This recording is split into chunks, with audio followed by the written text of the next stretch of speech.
It's Friday, February 23rd. I'm Josie Duffy-Rice. And I'm Juanita Tolliver, and this is What a Day, taking a moment to welcome any pandas that may come to the United States from China. Yeah, China just reported that they're sending 2 to the San Diego Zoo, but we'll take any extra pandas they have as well. Just throw it in one of the guest rooms, right? I feel like this could work out really well for us. The panda is going to have to be in my room, and I'm okay with that. Why not? On today's show, a Texas judge ruled it's okay that a school repeatedly punished a black student who wore his hair in locks.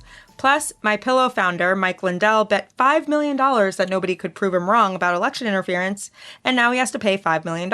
But first, the mother of Alexei Navalny, Lyudmila Navalnaya, announced via video yesterday that Russian authorities are, quote, blackmailing her over her son's remains. In the video, Ms. Navalnaya described being taken to a morgue on Wednesday night where local authorities showed her Navalny's remains and warned her that if she did not, quote, agree to a secret funeral, then they will do something with his body.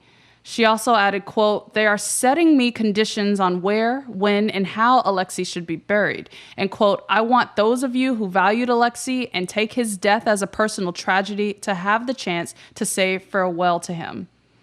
All of this comes after Ms. Navalnaya filed a lawsuit on Wednesday in an effort to get her son's body, and a closed-door hearing on that matter was scheduled for March 4th, as well as after hundreds of people across Russia have been arrested for publicly mourning Navalny's death. Yeah, we've been following these arrests, obviously, on the show and the kind of public reaction. Has there been any shift in how world leaders are reacting to his death after this update from his mom, or is it staying consistent? I would say consistent because as Ms. Navalnaya's video was posted on social media on Thursday, Russian President Vladimir Putin was taking a flight on a supersonic bomber and giving press interviews about the nuclear weapon capabilities of the aircraft. This is all part of his tour ahead of next month's election. But a voice that has emerged as part of the opposition in Russia is Navalny's wife, Yulia Navalnaya. According to the Associated Press, Yulia has decided to continue her husband's work by leading the Russian opposition and coordinating with other opposition groups to challenge Putin. Yesterday, she and her daughter, Dasha Navalnaya, met with President Biden in San Francisco, where he expressed his condolences. Here's what President Biden told reporters after his meeting with Navalny's family. Take a listen. As to state the obvious, he was a man of incredible courage. And it's amazing how his wife and daughter are emulating that. We're going to be announcing the sanctions against Putin, who is responsible for his death, tomorrow. So tomorrow is now today, obviously. So what else do we know about the sanctions that are being rolled out? According to a Treasury spokesperson, the U.S. will impose sanctions on more than 500 targets today. And the sanctions will come from both the State Department and the Treasury Department. As Biden mentioned in his comments, the targets will include Putin directly. And earlier this week, U.S. National Security Advisor Jake Sullivan said in a press briefing that the new sanctions, quote, will be a substantial package covering a range of different elements of the Russian defense industrial base and sources of revenue for the Russian economy that power Russia's war machine, that power Russia's aggression, and that power Russia's repression. And this announcement of new sanctions is particularly significant as today marks 2 years since Russia began its invasion of Ukraine. Thanks for that update, Juanita. Now let's focus on that invasion and give you a sense of how it's upended the lives of so many Ukrainians for so long. The war started in the early morning of February 24th, 2022. The war in Ukraine has begun. We heard the sound of explosions here in Kiev. First of all, 3 large, distinct explosions in the distance. That sounded like a fighter jet overhead. I decided to conduct a special military operation. The Russian military has begun a brutal assault on the people of Ukraine. Without provocation, without justification, without necessity. This is a premeditated attack.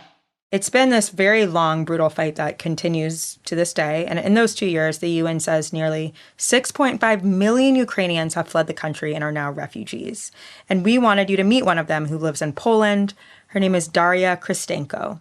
I remember when we first came, we had a feeling that it will be for several months. I came with my mom and my son, and my mom was sure that by May she will be home. It's already second year, and we don't see that it's coming. As the war dragged on, what she and others needed began to change. It started to shift from needing aid to needing to feel normal again. The first weeks, first months of the war, they just needed some basic support like food, some money, and they just needed some place to sleep and to understand what to do next. And now, after almost 2 years, they need stability. We need to think of integrating adults and children into the society, because most often they don't have homes to return. To help her own family and others find that stability in Poland, Daria works as the emergency education manager for the organization CARE. She says there are an estimated 1 million Ukrainians in Poland, and 180,000 of them are children who are not in school. That's more than half of the kids there. Daria gets them enrolled, she arranges activities for them, and she sets up ways that they can connect with their Polish neighbors. One of the kids that she helps is her own. I have a son who goes to Polish school. The child needs to speak the language, the child needs to find friends, the child needs to have some kind of activity, sport activity, some psychological support. And we have several centers in different cities where children can come and they can, of course, study the language. They can fill in some knowledge gaps. They can just have theater or guitar classes or something else. They can meet with Polish peers and go to the cinema or play basketball or football. So this is their new life, starting over and trying to feel normal again. And Daria says that after 2 years, home may no longer be in Ukraine. Home may be where they are now, in Poland. What I hear from my friends, from just the community, from Ukrainians, people planned to return and they don't no longer do.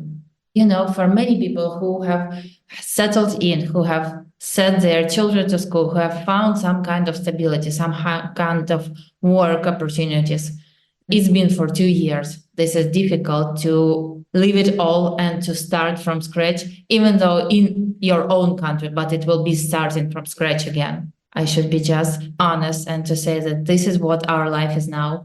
Let's just make it the best life for the current situation. That's Daria Kristenko, a Ukrainian refugee living in Poland. She works as the emergency education manager for the organization CARE. We'll have a link to her organization in our show notes. And special thanks to Ilona Minkowski with Pod Save the World for providing us with that conversation. Yeah, thinking through this entire heartbreaking experience that Daria, her children, and the million other Ukrainians in Poland are experiencing, it's just a reminder that the destruction was the goal. Making sure Ukrainians did not have a place to return to was the goal of Russia and Vladimir Putin, and that's just a heartbreaking reality. So more on all of this very soon, but that is the latest for now. We will be back after some ads.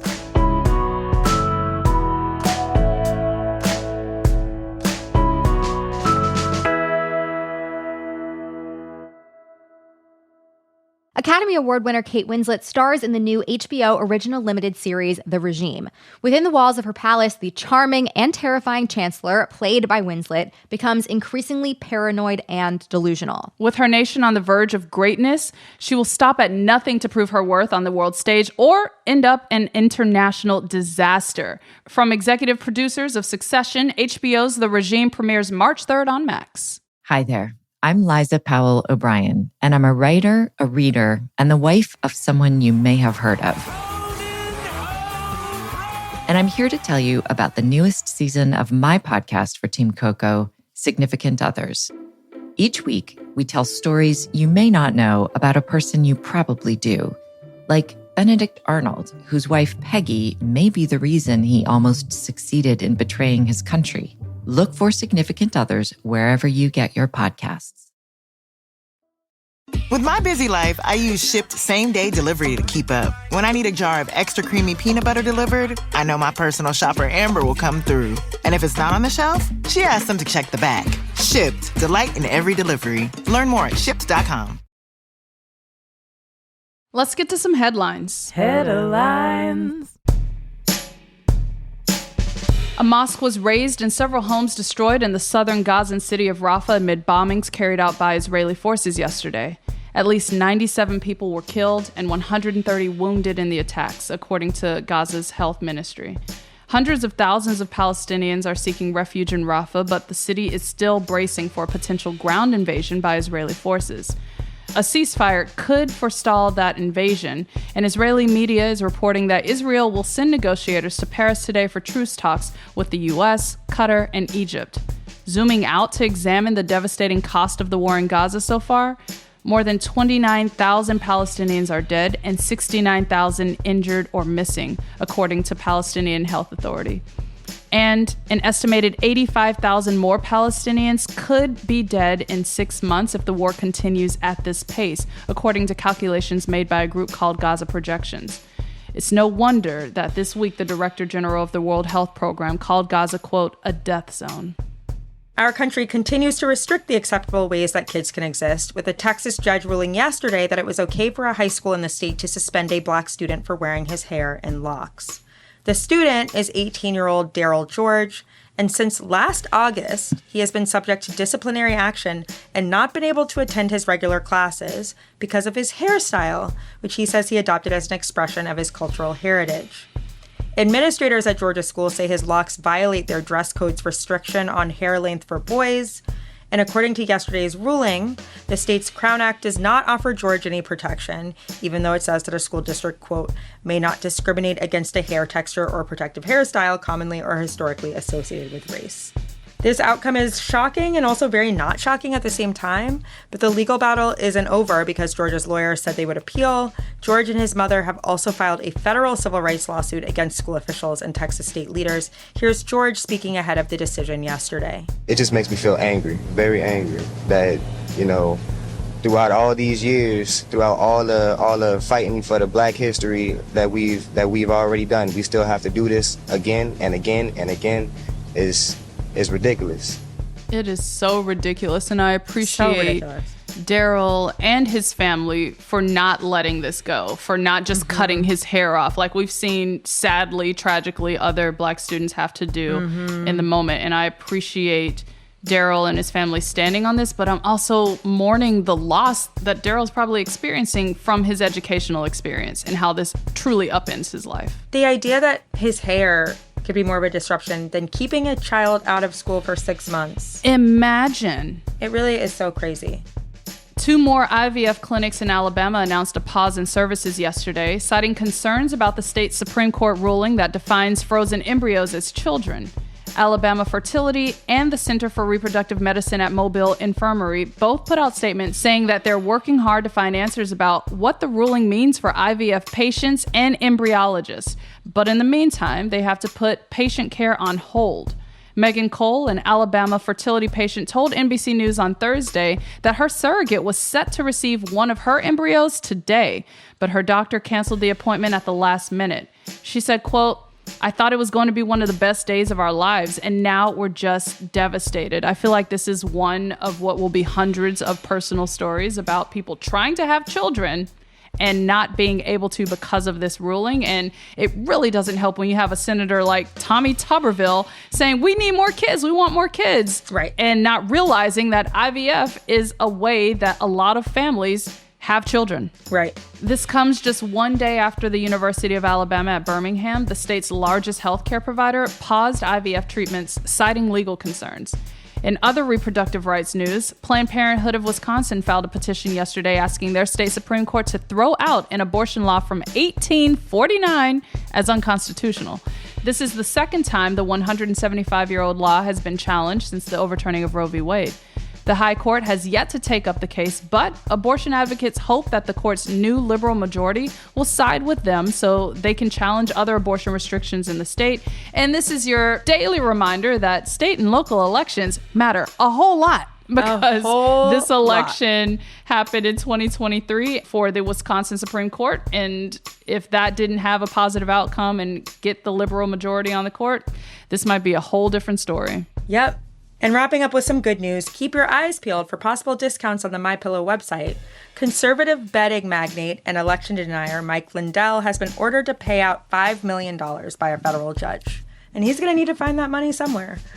Of course, this penalty stems from Lindell's total devotion to the Stop the Steal cause. I wish anyone was as devoted to me as Mike Lindell is to Stop the Steal. I don't know, actually. Like, don't spew conspiracy theories for me, though. Yeah. It's a little much. It's a little stalkery. Back in 2021, Lindell claimed that he had evidence that China caused Trump's election loss. And he hosted an event called Prove Mike Wrong, with a $5 million prize offered to anyone who could show that his evidence of interference by China was not authentic. Well, I bet you can guess where this is going. Someone did do that. They proved him wrong. And when Lindell refused to pay up, that man took him to court and won on Wednesday. Lindell says he plans to appeal, but I doubt he's sleeping easy, even with all those beautiful pillows. And the crazy thing about this is that Trump can't even lend him the money because Trump owes. When all your friends are broke. Let me tell you something. If someone gave me $5 million, I'm not betting anything I'm eating wrong. I'm putting that money away. Especially not my personal delusional conspiracy theories. Like, that ain't it. I'm not going to pull numbers from the internet and say, prove me wrong. Crazy. And those are the headlines. One more thing before we go. Tomorrow marks the season finale of Crooked's newest series, Dissident at the Doorstep. This podcast is a wild ride following the true story of how one of China's most prominent human rights activists escapes to the U.S. only to resurface as an avid MAGA supporter a few years later. Don't miss the final episode tomorrow, available wherever you get your podcast. That is all for today. If you like the show, make sure you subscribe, leave a review, buy a heavily discounted pillow, and tell your friends to listen. And if you're into reading and not just lease terms for new Panda tenants like me, What A Day is also a nightly newsletter. Check it out and subscribe at crooked.com/subscribe. I'm Juanita Tolliver. I'm Josie Duffy Rice. And make yourselves at home, pandas. I think the other selling point about my neighborhood is that there is bamboo available. That is a selling I can just point. go take some from like down in the cul-de-sac across the way and we can make this work. That's true.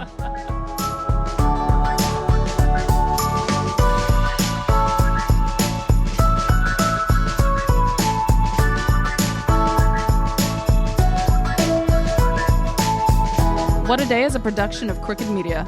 It's recorded and mixed by Bill Lance. Our associate producers are Raven Yamamoto and Natalie Bettendorf. We had production help today from John Milstein, Greg Walters, and Julia Clare. Our showrunner is Leo Duran, and our executive producer is Adrian Hill. Our theme music is by Colin Gilliard and Kashaka.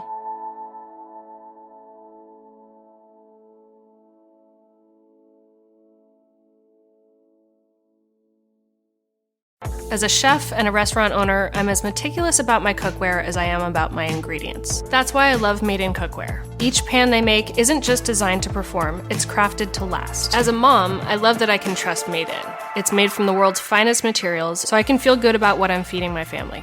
I'm Chef Brooke Williamson, and I use Made in Cookware. Shop chef quality pots and pans at madeincookware.com. Hi there. I'm Liza Powell O'Brien, and I'm a writer, a reader, and the wife of someone you may have heard of. And I'm here to tell you about the newest season of my podcast for Team Coco, Significant Others. Each week, we tell stories you may not know about a person you probably do, like Benedict Arnold, whose wife Peggy may be the reason he almost succeeded in betraying his country. Look for Significant Others wherever you get your podcasts.